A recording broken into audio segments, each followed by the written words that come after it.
Hi guys, Paul here from PABrewNews. We're going to do a Cider review.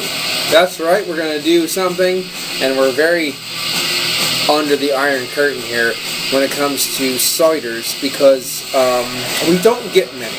We get about maybe 3 or 4 companies, and you know what, generally, they're not very good. There's a lot of ciders in Somerset and stuff in England that I'd love to try.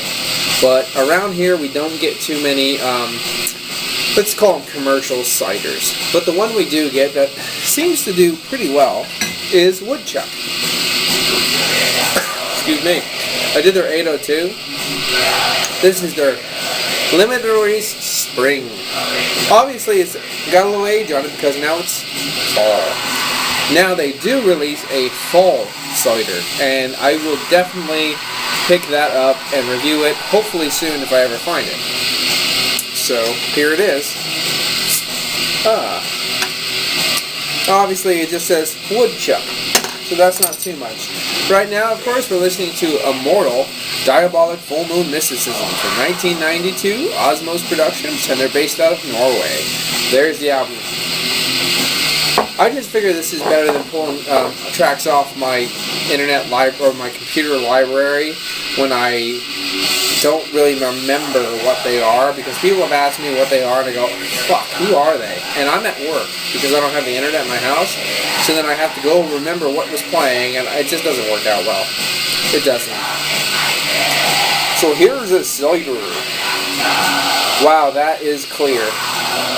Look at that. Wow. Wow, wow! That is really clear. Look at that cider. That is really, I didn't expect it to be that kind of light color. Ooh! Oh, you're getting maple syrup. Why would you get maple syrup out of a spring one? Wow. You're getting fresh squeezed cider, maple syrup. Wow. Really dark, really rich maple syrup and cider. You're getting a nice mixture of each. Let's get into this. Cheers.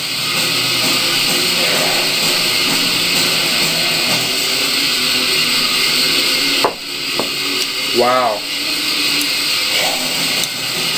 It's just so smooth and candy-like. It's more of a maple syrup ale than a cider ale. The cider plays it along your mouth and down your throat, but you're getting these rich notes of really well tasty maple syrup. Wow. That is completely tasty. 5% alcohol by volume. And they come from Vermont, I'm pretty sure. Middlebury, Vermont. I would definitely like to go over there and just check out their facility. Hopefully it's not macro machines, men in hard hats, you know. Hopefully it's something a little craft. But this is absolutely maple syrup in a glass.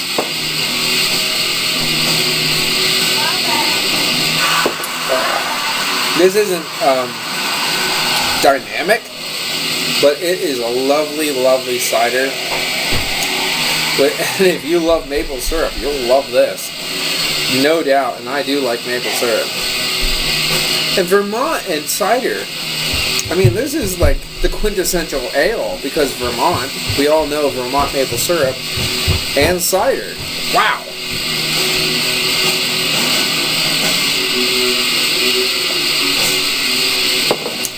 Let me check this out. Spring cider displays notes of maple syrup and brown sugar, blended with fresh apple character. The handcrafted cider has a delicate sweetness that does not overpower the palate. It is easy to drink and is true to the tradition, independent to the core. Awesome. Hard cider, less than 1% of natural flavors. What? Wait. Hard cider, less than 1% of Less than 1% of, it says. Natural flavors, caramel color, sulfite on sorbate to protect flavor, lightly carbonated, natural gluten-free. What is that supposed to mean?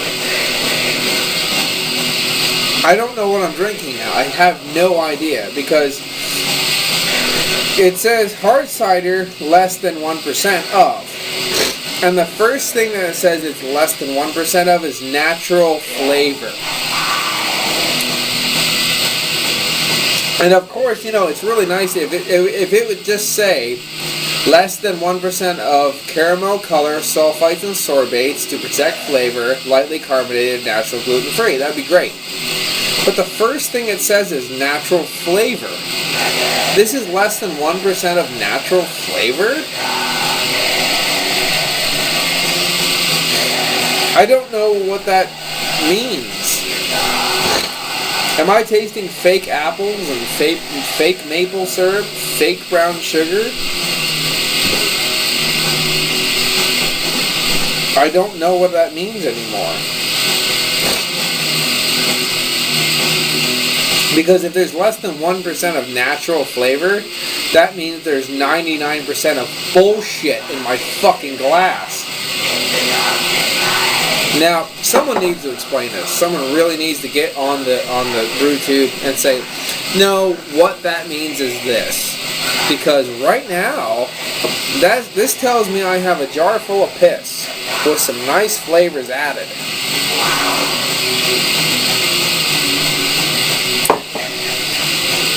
And I don't know, that doesn't sit right with me. I mean, I love the idea that this was a real cider and there was some maple syrup and brown sugar added to the mix. I love that idea. And I understand that they're going to carb it, they're going to add some coloring to it and stuff. But this tells me that there's water and flavoring added, and then a little bit of color and a little bit of this. Fuck this.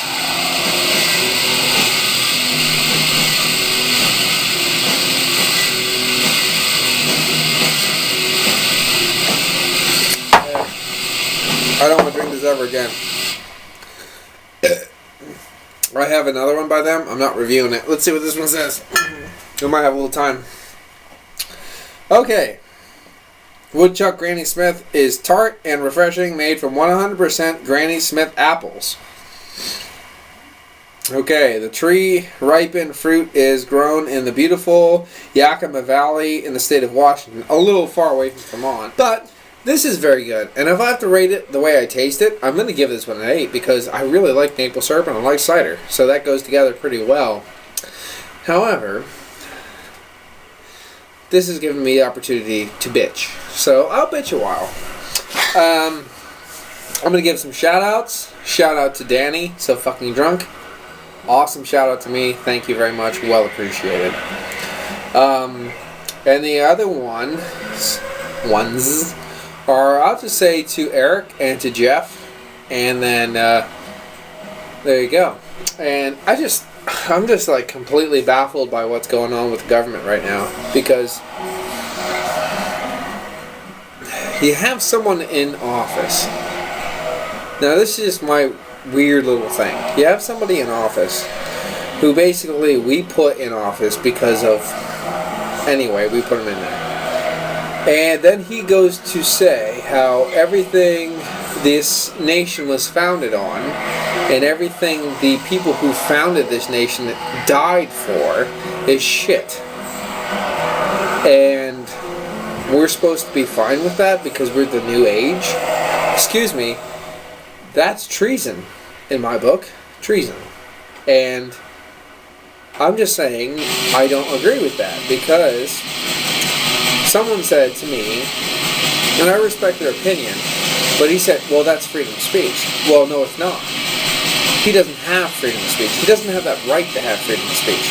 He is a servant of the people because most people in the government has forgotten that they are a servant of the people.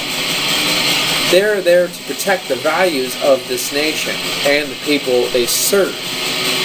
We are their employees. We are their employers, rather. Sorry.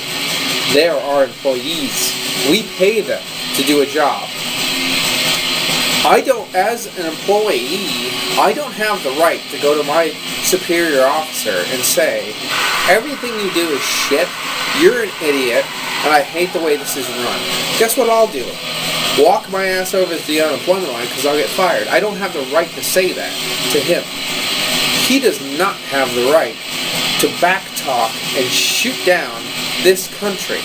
He does not have the right to say that. He's a servant of the people, and the people should kick his fucking ass in and say, straighten up and use a little bit of decorum next time you talk, because this is exactly who pays you that you're backtalking right now.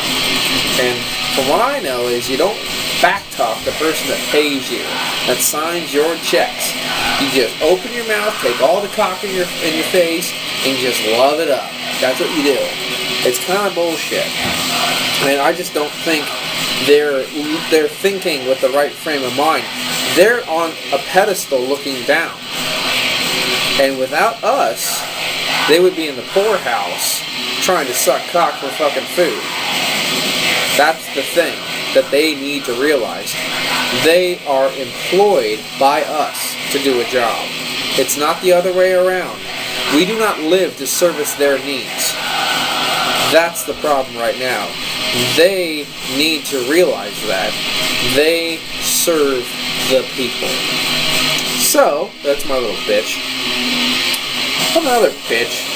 I think, personally, there's a couple things that should be implemented into today's society. And I just don't know if people really agree with me or not. But, you know what? Guess what?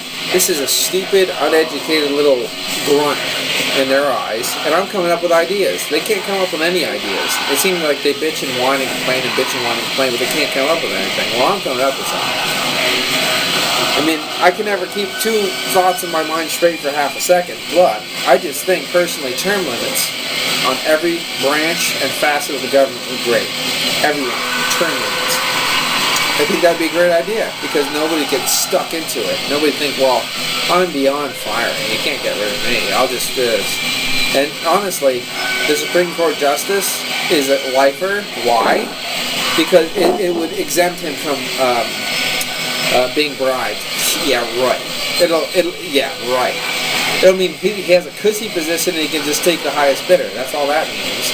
And honestly, these old guys in the government have completely disattached from the American people. They have no idea what we do for a living, try to raise a family. They have no concept. They're just wealthy and they're upper class, and they have no idea. I think the other thing that would be pretty good is if we had a national flat tax. I know it sounds rough, but right now I think someone told me when I looked it up, it had it written down there was 6, 30, and 1 for the social classes. So the middleman, the middle class is taking the brunt, while the lower class are getting basically dick, and the upper class is basically paying pennies. National flat tax. Whatever it works out to, national flat tax. Everybody's taking their fair share. And the reason they don't want to do it because it's fair. And they don't like that because they're not ahead. Fair. I just think a national gas cap would be nice too. Take the average of gas, and then, because you have 4 styles of gas as far as I know, excluding diesel and kerosene. But, you have, 87, 89, 91, 92, 91, and 92 or 93. Quarter implements. Take it at $3, work it up to 4, national flat tax. Boom. Because guess what? The people at the gas company are making hand over fist more than 300% profit. The states are racking it up because you're only paying for 45% gas, and then the other $3 or $4 or $5 is all state shit where they're just raping your pockets without actually having to put in any work, effort, or money into it. It's bullshit. I think that would be good, and I hate to sound rude, but I think mandatory retirement at 65 would be a good thing. Because guess what? There's a lot of people out there trying to get jobs to feed their fucking families, and these assholes are sitting in there because, oh, well, I have a wife that's this, or I have this, or I just want to get some more toys. Guess what? You had 42 years to make sure you were comfortable, and guess what? You fucked it up then. Too bad. Get out. Because you can collect full Social Security and full Medicaid, Medicare, whatever. So fuck off. I mean, these sound pretty strict, but I mean, I'm just trying to be realistic here. And I'm coming with ideas. I mean, these ideas might be complete shit. I might make the worst ideas in the world, but hey, these are my ideas. And the other one, the last one that I'd say, is we should have a third party. I'll say another one just in case. I'll just come up with one on the fly. We should have a third party Congress. Not this, I'm all Democrat, so I'm going to whine and complain and get what I want, and fuck you. Or I'm all Republican, so I'm going to whine and complain and get what I want, or fuck you. We should have a third party. 1/3 Democrat, 1/3 Republican, 1/3 independent. And they have to swing the independent vote, because the independent vote is the voice of the people. It's always been the voice of the people. Democrats used to hold the voice of the people. Guess what? They're a bunch. I just think the libertarians really need to get together and say, look, all these Green Party, Middle Party people, this is, we've talked about it, this is what we need to do, this is the direction we want to go in, together, for the voice of the people. Because the voice of the people can be organized, can be gathered together. You can hear us through one person, but he has to be true to what it's believed in. And that person could run. And it wouldn't be this Obama, McCain, or whoever the fuck is running. And it's 1,000 million people looking at him, and that's it, because all the money's getting pushed in that area. And all the middle party gets left behind. You don't even hear one ad. You don't see one TV spot, because the money's not behind it, because there's so many of them. Get one. Throw all your money at that motherfucker. Get his face out there. Let people know he's for the people, not the big shots, because it's us and them at this point in time. It's the government versus us. That's it. It's them versus us. And we're losing. But guess what? They don't realize the fact that because we're losing, they're losing. That's the thing. We pay their bills. I mean, they can be, you can wage crooked wars, and I know every time you see a dead American, you'll find a rich politician, rather. Or if you ever see at times, you know, someone failed, or the money dollar went down, some other politician got rich because of it. But you have to realize, it all comes back in the end. As soon as America collapses, they're all going to be poor. They're all going to be out of a job. All those dollars that they misered away on the cost of our blood, sweat, and tears, guess what? It'd be worth nothing. And they're going to be back to square one. So they have to realize that, because if they don't, I mean, they're just as fucked as we're going to be. It's kind of sad. Nobody seems to believe in justice in the right way of the American people anymore. That's just the sad thing. There's none of everyone's me, now, me, now. And one of the saddest things is and one of the people that really made this country fail is the American people. Because the majority of the American people are now is gimme, because I don't want to work for it because I'm lazy, stupid, and ignorant. Fuck you. Alright? Because guess what? Apparently the Constitution was wrong on one thing. Not all men are created equal. They're just not. Because part of the men are created worthless human beings that can't work for themselves, can't actually take responsibility and prioritize and make decisions to help their family, their community, their country. No, they can't. They're just worried about themselves and what they can get for free. And the other part of the men that actually want to go out, chop wood, fucking hunt for a living, raise a family, work every day to their fingers to the bone just so they can make enough money to feed their family, and that's all that's important. They're the ones taking the blunt of this fucking thing. The people that are already worked to the bone, they're just going to rake more blood out of them until they dry up and die. And guess what? People that are useless, that are looking for handouts, once we dry up and die, you won't get your fucking handouts anymore. So it's about time you straighten the fuck up. Anyway, the sad thing is I haven't done this with a beer in my hand, so might as well mix this up for 2 reviews at the same time. This is Fegley's, what the fuck is this called? Always Sunny. Guess what? It's not always sunny in Philadelphia, because Philadelphia is filled with worthless fucking people, just like I'm talking about. The problem is in Philadelphia, it's a city, so it's filled with worthless people that think they're better than everybody else, so they can take all the money from the people that work for a living, and it's filled with people that just want to sit around and get everything handed to them. Sit on a stoop and bitch about the world. Well, fuck you. The world's coming back at you.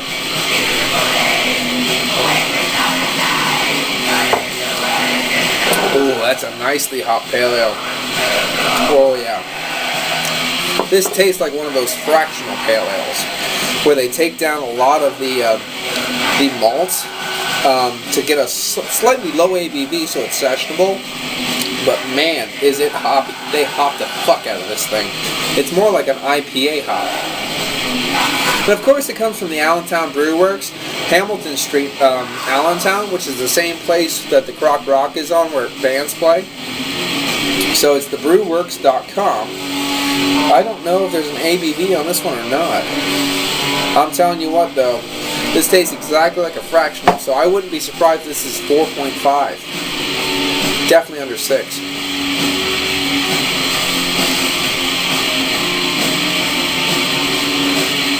And it's just nicely, a little bit of sweet candied malt, a little bit of caramel, working this way around this massive amount of hops. A lot of citrus hops, a lot of pine hops.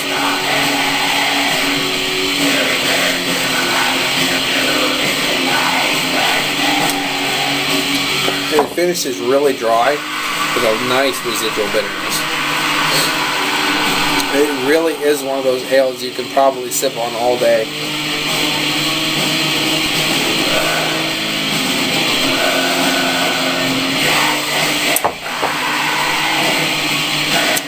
Benjamin Franklin on the cover, holding a nice beer.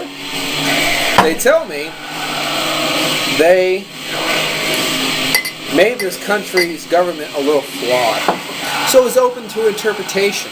The problem is, back when Wilson took away the gold standard, they started making these pieces of printed paper with presidents on it and called it money. That's when the government, especially with FDR did what he needed to do by making these temporary fixes to the problem of unemployment and starvation. That's when the government said, you will be dependent on us or else, or we will not feed you anymore. And that's when the interpretation went down to the other side, where the people had no say on anything, and the government started telling us what to do. That's bullshit.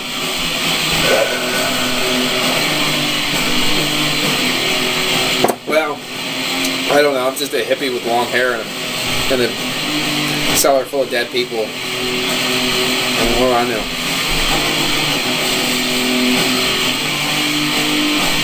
I know it's a good pale ale. I'm telling you what, you could really slam this down and you drink it all day. I guarantee it's around like 5 or less. It tastes very fractional, very all day.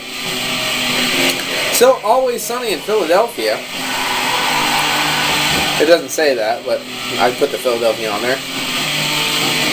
I'm still going to give this one a solid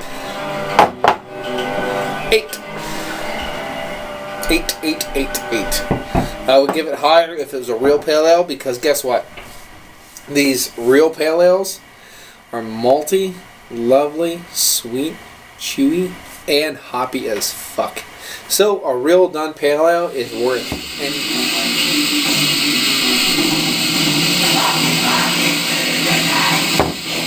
This is a great all-day IPA.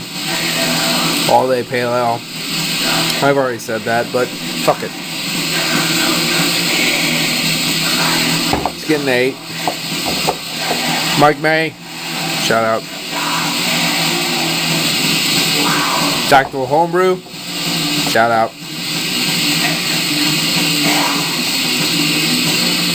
Grant Baker, shout out. Eric, Heffe and I are going to come to your house, make a video of you taking both of your bottle openers. Shout out.